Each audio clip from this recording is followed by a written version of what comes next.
भगवान के नाम जप की महिमा बहुत बड़ी है। प्यारे सज्जनों, करमचंद और धर्मचंद नाम के दो भाई थे। धर्मचंद भगवान के बड़े भक्त थे और करमचंद विषयी पुरुष था और शराब आदि का वो सेवन किया करता था।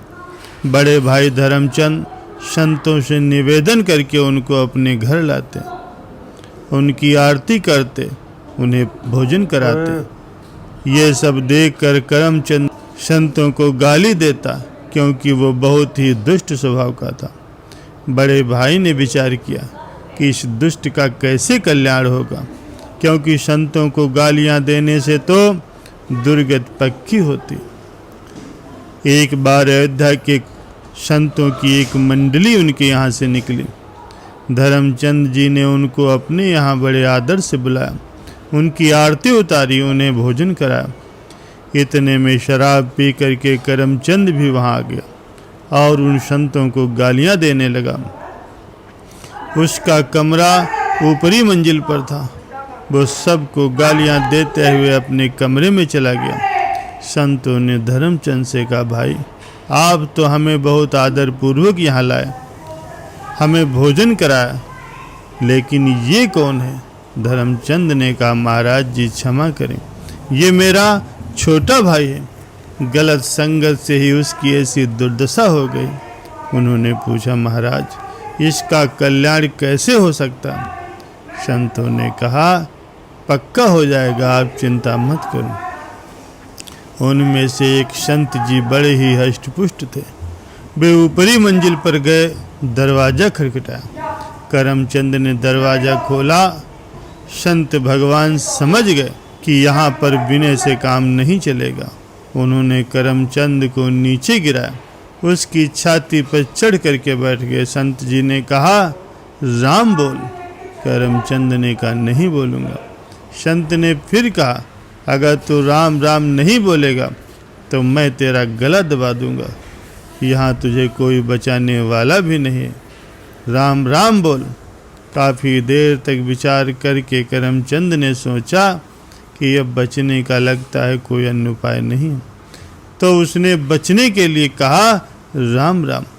संत इसके ऊपर से हट गए और बोले, बेटा इस नाम की कीमत कभी मत लेना, अर्थात इसे कभी बेचना मत। प्यारे सज्जनों, कुछ दिनों के बाद ही करमचंद को उसके सारे कर्मों का फल मिला। उसे कोई जानलेवा रोग हो गया, उसकी मृत्यु हो गई। करमचंद जब यमराज के दरबार में पहुंचा तो यमराज ने जब उसका लेखा जोखा देखा तो केवल पाप ही पाप भरे थे। बस एक बार उसने किसी संत की कृपा से राम राम बोला था। यमराज ने सोचा कि ये राम नाम जपना ही मनुष्य का एकमात्र पुण्य है। उन्होंने कहा, बताओ तुम क्या लोगे इस राम नाम के जप के बदले में? करमचंद को उन संत जी की बात याद रही कि बेटा इस राम नाम के फल को तुम बेचना नहीं। करमचंद ने यमराज जी से पूछा, महाराज पहले तो हमें इसकी कीमत बताइए, इस राम नाम जप की क्या कीमत मिलेगी? यमराज जी फंस गए। यमराज जी ने सोचा कि भगवान के नाम की कीमत लगाने से तो बहुत बड़ा अपराध हो जाएगा। उन्होंने थोड़ी देर तक विचार किया और सोचा कि चलो देवराज इंद्र से सलाह ले लेते हैं। यमराज ने देवराज इंद्र को बुलाया, उन्हें सब कुछ कह सुनाया। देवराज इंद्र ने कहा, इसका निर्णय तो मैं भी नहीं कर सकता, इसका निर्णय तो भगवान ब्रह्मा ही कर सकते हैं। करमचंद बहुत चतुर था, उसको भी नाम की महिमा समझ आने लगी। उसने कहा, ये भयंकर रूप वाले यमदूत मेरे सामने से हटा दिए जाएं और जहाँ भी मुझे ले जाना हो तो वहाँ मैं पैदल नहीं चलूँगा, मेरे लिए पालकी बुलाई जाए। देवराज इंद्र और यमराज जी ने करमचंद को पालकी में बैठाया और ब्रह्मलोक ले गए। ब्रह्मा जी ने पूछा कि इस जीवात्मा के क्या पुण्य है जो आप दोनों स्वयं इसे पालकी में बिठा करके यहाँ लाए? यमराज जी बोले, परमपिता ये तो एक महान पापी व्यक्ति है, लेकिन इसने अपने जीवन में सिर्फ एक बार राम राम बोला और अब मुझसे पूछ रहा है कि इसकी कीमत बताओ। ब्रह्मा जी भी अपने सर को खुजलाने लगे, क्योंकि राम नाम की कीमत को वो भी कैसे बता दें। ब्रह्मा जी ने कहा, राम नाम की महिमा को तो भगवान शिव ही जानते हैं।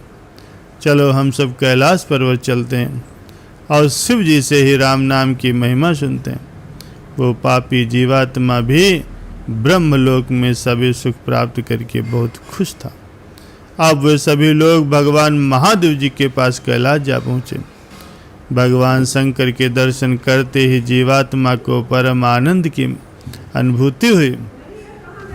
उसके सारे पाप नष्ट हो गए। शिव जी ने पूछा, बताओ आप सबका कैसे आगमन हुआ। यमराज ने कहा, महाराज, इस जीवात्मा ने अपने जीवन में सिर्फ एक बार ही राम नाम बोला है और अब उसकी कीमत पूछ रहा है। हम आपसे भगवान के नाम की कीमत पूछने आए। शिव जी ने कहा, रा कह करके तो मैं हलाहल विष को पी गया था और माँ कह कर उसको अपने कंठ में रोक लिया था। मैं भी रात दिन राम नाम का ही जप करता हूँ और उसी राम नाम से ही काशी में मरे हुए जीवों को मोक्ष प्रदान करता हूँ, पर राम नाम की कीमत बताने में तो मैं भी समर्थ नहीं। उन्होंने कहा कि सीधे साकेत धाम चला जाए और सीधे भगवान श्री राम से ही इसकी महिमा पूछी जाए। जीवात्मा को बहुत आनंद की प्राप्ति हुई। अब सभी लोग उस जीवात्मा को दूल्हे की तरह लेकर के साकेत धाम पहुँचे। भगवान श्री राम ने पूछा, बताओ कैसे आगमन हुआ। यमराज ने कहा, प्रभु, ये जीवात्मा बहुत पापी है, लेकिन इसने आपके एक प्रेमी महात्मा जी के कहने पर एक बार राम राम जपा था और अब ये उसकी कीमत पूछ रहा। भगवान श्री राम ने कहा, इसको मेरी गोद में बिठा दो। भगवान श्री राम ने उस जीवात्मा को अपनी गोद में बिठा और उसको दुलारते हुए कहा, कीमत तो मैं भी नहीं बता सकता, पर महिमा आप स्वयं देख लो। ये पापी होते हुए भी मेरी गोद में बैठा। प्यारे सज्जनों, राम नाम की महिमा देखिए। शराब पीने वाला, कुकर्म करने वाला, कुमार्गी जीव जो कि संत द्रोह किया करता था, एक संत जी की अहेतु की कृपा से उसने केवल एक बार ही राम नाम जपा और तो खुद भगवान श्री राम ने उसे अपनी गोद में बिठाया और उसको दुलार किया। यह विश्वास न करें कि क्या एक दो बार राम नाम जपने से भी भगवत प्राप्ति हो जाएगी। एक बार ही राम नाम काफ़ी है भगवान की प्राप्ति के लिए। अगर राम नाम के जप के साथ कोई अपराध न करें तो प्रभु के नाम में रस आ जाएगा और उसका स्वाद लेकर के आप अपने आप को प्रभु के अधीन भी कर सकते हैं। राम नाम के जप से आपको प्रभु की लीलाओं में प्रवेश करने और उनके श्रीअंग की सेवा करने का भी सौभाग्य प्राप्त हो सकता है।